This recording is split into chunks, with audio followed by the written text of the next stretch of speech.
मैंने उस चैप्टर को पढ़ाते हुए बोला था कि सारे फॉर्मूलाज इंपॉर्टेंट नहीं होते, कॉन्सेप्ट इंपॉर्टेंट होते हैं, है ना। यहाँ पे मैं तुम्हें मैक्सिमम फॉर्मूले लिखूंगा और कुछ कॉन्सेप्ट ऐसे होंगे जो मैं तुम्हें बोलूंगा कि इनके फॉर्मूले याद ही मत करो। इसी तरह अगर लिफ्ट सीधी गिर जाए, फ्री फॉल हो जाए तो नॉर्मल जीरो हो जाती है, मंकी धागा छोड़ टेंशन जीरो हो जाती है, सिलटक जाएगी, स्लैक कर जाएगी। उनके सिर्फ कॉन्सेप्ट ही समझो, फॉर्मूला याद नहीं करने। फॉर्मूला इतने टिपिकल है, तुम कॉन्सेप्ट उससे ज्यादा आसान है। क्या हाल चाल। तो भाई आज की क्लास कौन सी होने वाली है? एनएलएम यानी न्यूटन लॉज ऑफ मोशन, और साथ साथ में से फ्रिक्शन भी करा दूंगा, ठीक है।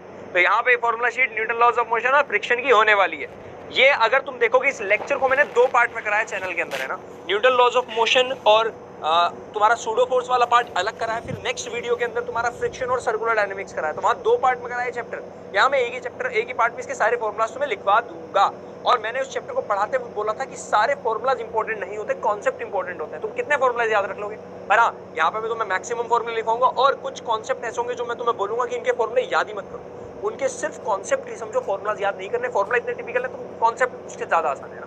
चलो शुरुआत करते हैं। सबसे पहले इस चैप्टर के अंदर जैसे हम आते हैं भैया, सबसे पहले हम पढ़ते हैं न्यूटन लॉज ऑफ मोशन, पढ़ते हैं बैलेंस फोर्सेस पढ़ते हैं ना। सबसे पहले हम पढ़ते ही एक्चुअल में फोर्स के बारे में, फिर कंस्ट्रेंट मोशन पढ़ते हैं, फिर पढ़ते हैं कि बैलेंस फोर्स अनबैलेंस फोर्स क्या होती है। लेकिन वहां पे कोई फॉर्मुला नहीं पढ़ते, बस इतना पढ़ते हैं कि एफ नेट अगर जीरो होगा तो बैलेंस होगी, एफ नेट जीरो नहीं होगा तो बैलेंस नहीं होगी, दैट्स इट।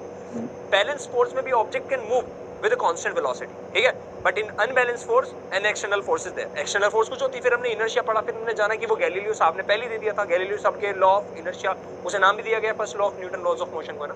फिर हम सेकंड लॉ से पहले पढ़ते हैं मोमेंटम। मोमेंटम होता है mv, ठीक है। मोमेंटम का होता है mv। लेकिन एक मोमेंटम का एक और फॉर्मूला जो तुम पढ़ोगे क्लास 12th में जाके, फोटोन का मोमेंटम h अपॉन लैम्डा होता है। उसके बारे में बात अब अभी नहीं करेंगे, है ना। वो मोमेंटम मास पर डिपेंड नहीं करता, क्योंकि फोटोन का रेस्ट मास जीरो होता है। ये ज्यादा हाई लेवल का ज्ञान हो गया, तो इस बात को अभी के लिए यहीं छोड़ देते हैं, यहीं त्याग देते हैं। जबरदस्ती ज्यादा हाई लेवल पर नहीं जाएंगे। बस अभी के लिए इतना बताएंगे कि मोमेंटम सिर्फ मास का फॉर्मूला मोमेंटम नहीं होता। मोमेंटम का एक और फॉर्मूला जो क्लास 12th में पढ़ाया जाएगा तुम्हें, वो होता है h अपॉन p। वहां पे h प्लैंक कांस्टेंट होता है, ठीक है। अभी के लिए मोमेंटम का फॉर्मूला मास इनटू वेलोसिटी, और सेकंड लॉ आता है force equals to dp by dt। हम dp क्या है? Rate of change of momentum. p की जगह हम mv लिख सकते हैं। क्या हम देखा जाए यहाँ पे अगर दोनों का डिफरेंशिएशन करें तो फॉर्मूला क्या होता है? चेन रूल के